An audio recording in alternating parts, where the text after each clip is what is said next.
Boom, on time. Let's go. So today, our extended disc mini webinar, 15 minutes, is part of our summer series.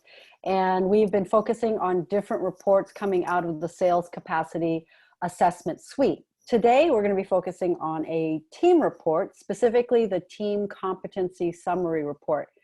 My name is Christina Bowser. I'm the training director here at Extended Disc, and joining me today is my colleague, Marku Kauppanen, president of Extended Disc. Hi, Marku. Hey, Christina. Hi, everybody. Thanks for joining our webinar today. Today, as always, with our webinars, we will be recording it in case you need to share it with a colleague or review it again. It'll be on our YouTube channel, and just search for Extended Disc North America. We value and encourage your questions, but unfortunately we won't get to them live. So put them in the Q&A section, and I promise you we'll follow up with you after the session. Did I miss anything, Marku? Good job. You got everything in. All right. So let's just do a quick introduction again to the sales capacity assessment suite and how they come about.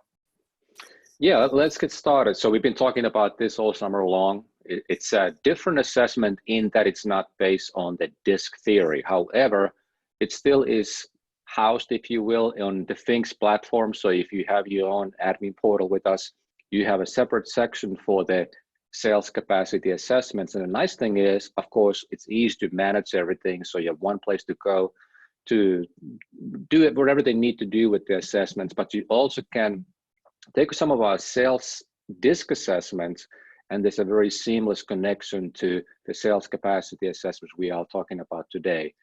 Also, just like with our DISC assessments, the good news is this: the participant only has to complete the questionnaire one time, and you're able to create all of the different individual assessments we've been talking about. There are about, I think, 13, Christina, I forget. There's a lot of, about a dozen different individual assessments, 6 team assessments. You can create all of those assessments by asking the participant doing that questionnaire one time. Even better news, you only pay one fee. It's per person, not per assessment. So you can select the information you need to really make the best decisions, lead your salespeople, your sales team, and your sales organization. Again, all in one place, only one per person fee. And go ahead, Christina. Oh, I was just going to say, for those of you that maybe are, today you're going to hear about one specific team report, but we've had, as Marku mentioned, 13 or 14 different types of reports, and we've highlighted quite a few of the individual and team reports. And if you missed any of them, you can check our extendeddisc.org page, or again, check our YouTube channel. Sorry, Marku. Thanks. No, thank you, Christina. That's a great point. Thank you. You find it all there, and you'll find how they all are very easy to use together. Because really, when we developed this tool a couple of years ago, we really wanted to make it very intuitive. So your focus is on how do I use the information, not trying to figure out how do I interpret the information. Exactly. So why don't we actually show them the examples of the report? So the first one that I pulled up for Marku to talk about is the competence is focusing on prospecting. So if you remember, when we talk about the sales competence assessment, we focus on 18 critical sales competencies. So we are just pulling out one of them or a couple of them that we're going to highlight today from the report. So Marku, anything you want to add before you want to get into this specific example? Well, what I would add is that if you are thinking about the assessments, you have your salespeople, your sales candidates, perhaps, you can really dive deep into understanding who the person is. Is this person, do they have the competencies I need for sales success, and should I hire that person as a part of your hiring process? Or if you're looking at your existing salespeople, what are the development needs? How do I take this salesperson that I have right now and really help them elevate their sales performance? But if you're a sales manager, you're a sales trainer, VP of sales, trying to go through all of these individual assessments and try to comprehend what is the big picture, it becomes more challenging because it's hard to really form a clear mental picture. So the team reports really make it very easy. So like Christina mentioned, we are looking at 18 different critical sales competencies. And what we are looking at right now on this webinar here is prospecting. For many salespeople, it is a critical area. Not for everybody, but for many it is.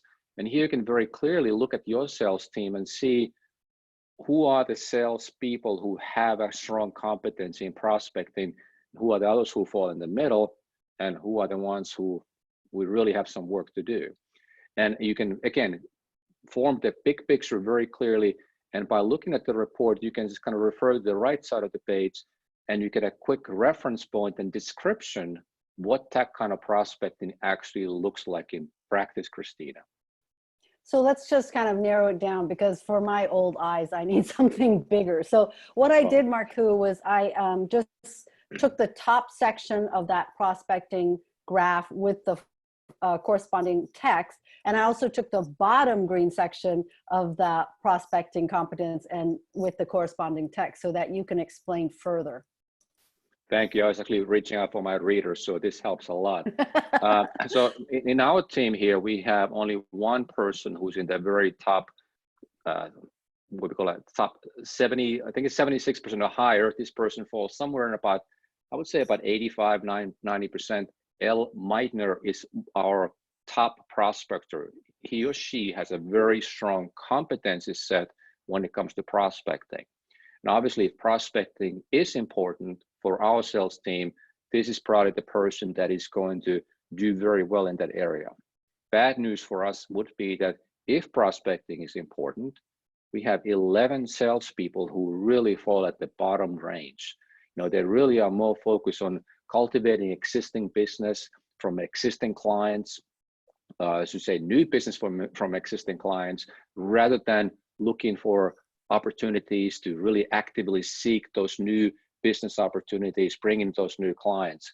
So we probably have a lot of work to do, either from a training and development standpoint, and probably also from looking, maybe bringing some new sales team members, salespeople to our sales team who have the competency set to really do well in this area.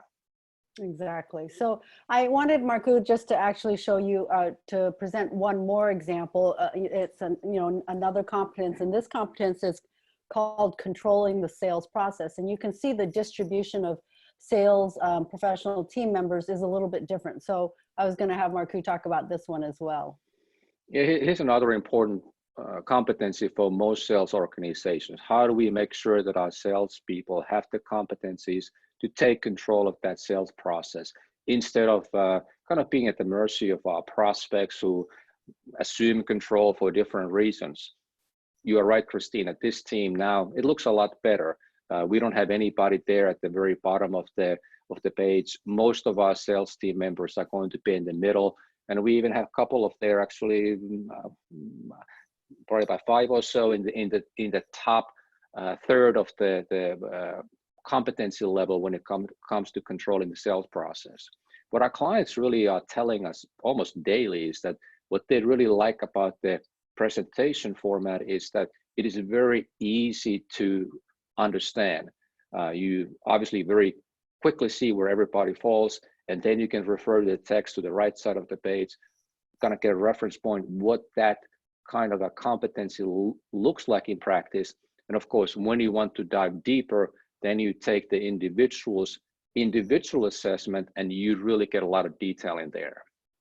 Yeah, I think, as Markku had already mentioned, that even though this report covers all 18 competences, that doesn't mean that they are critical to your organization at this point in time. So Markku, what I did here was I just kind of, again, took the top 76 to 99 percentile, kind of the rock stars for this competence, and then also the ones that may need to develop further. So we can actually read the text. Anything you want to say about the highs and lows? Well, I mean, again, here it's very self-explanatory. If I look at P. Watson, L. Meitner, and Faraday, I have a clear understanding that they do set a clear agenda and time constraint for every meeting. What are the outcomes, regardless where we are in the sales process? And we also provide some information there that what could happen if we, in essence, overuse this competency level. All of us, when we are good at something, we're comfortable with something, we tend to naturally, and even sometimes really not being aware of it, we tend to focus on those areas. So we also may need to think about that. We may actually have salespeople who are actually intimidating some prospects who are not really, frankly, accustomed to very professional salespeople who have a clear agenda, because many salespeople, unfortunately, really do not have the skills, competencies, they don't have the behaviors, they don't have a clear process to follow to be successful in sales. And when we are, as customers and prospects, in situations when we are dealing with professional salespeople who are really actually trying to figure out if there is a fit for product and service and the client's needs, sometimes prospects are actually a little bit taken back because, hey, I have not experienced something like that before. It is a good competency to have, but we want to make sure that we are reading the situation well and not becoming across as being too assertive and even too controlling in those sales situations. And basically what we've shown you 2 examples out of the report, add 16 more of these types of competencies and you have the team competence report. Now, if that's the report that is the best fit for you, then it's right there available for you. It's easy to pick up, easy and intuitive, as Markku said, you can start using it right away. If there's other things that you want to focus on for your team, perhaps like job roles or the sales process, we also have team reports for those as well. So the basic takeaway here is to know that one assessment creates different types of reports, including individual reports, as well as team reports, including the sample you see here today. Absolutely. I was going to say, Christina, that when we are looking at these couple of examples, there's a pretty wide range of distribution of scores. And sometimes people say, well, that's helpful, but how do I really understand where am I as a whole as a team? There's another team report, and I believe we already talked about that in the webinar. We have so many that I can't keep track, but it actually gives you the averages for all of these 18 competencies. So you see what the control in the sales process, how we are doing overall as a team, and if we need to make some decisions about developing that area somehow, so you have numerical data that some people prefer. This is one way to look at it, where you get a clear visual representation, what the team looks like, what that behavior looks like, that I should say competency looks like in practice. So you have a good understanding, what do I need to do going forward to become more successful? And, just to keep adding to that, if you do have people that are kind of in that lower range, then what you can do is you can go back and look at their individual sales competency assessments, like the development report, to help these particular individuals develop further. There's action plans that are built into it.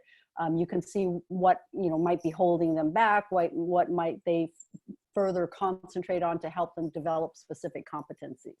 It's an excellent point, Christina. And if we're looking at a team, it's nice to know where we are, but the question that we're trying to answer is, if this is where we are, this is not the end, this is the starting point. How do we now actually develop our salespeople and our sales team so we become more successful? And the answers you will find on those individual assessments for every salesperson. What do I need to do in order to become more successful? What can I do as a manager to develop my different salespeople, or as a sales trainer? What do I need to do to really understand what are the best actions to take to really elevate the team performance, and of course each team member as well? So Markku, if someone is interested, if there are the clients are interested in this type of report, what's their next step? Simple, just contact us. We can do a demo. We can maybe take a couple of your salespeople and run the assessment and really see this in practice, because I believe if you look at sample reports like what we're seeing here today, well, I get an understanding what's happening, but when I'm really looking at the actual data of people that I have in my team, I may have some challenges, or I know that they could do better. When you look at that data, then it really creates a very clear picture, and then our customers and maybe others who are not our customers yet, they can determine whether or not it may or may not be a fit for them. Obviously, we're looking for that fit. If we can help, great. If we can't, that's okay too. Yeah. All right. Well, hopefully that gave you a little bit of a quick introduction to one of the many reports that we have that fall under the SCA suite of tools. We do have another webinar coming up tomorrow, and that will be for the last but not least of our DISC style series. We're going to focus. We've already done D, we've done I and S, and if you missed those, again, on our YouTube channel. And tomorrow we're going to wrap it up with the C style. So join us to kind of get a quick overview and also how to introduce C styles to your own participants. We do still continue our Tuesday summer series with our SCA webinars, and this time we'll focus on the sales process and competencies report. Yeah, those will be two great webinars. So one tomorrow, one next week on Tuesday afternoon. And go to extendedDISC.org. Click on the right-hand corner. There's a tab called Events. You can see all of our upcoming webinars. And as I always say, even if you can't make the date and time, just make sure you register, because we will send you the recording after the session so you can review it at your convenience, and you can share with people who you think would benefit from the content. All right. Have a great day, everybody. Stay safe. Thank you.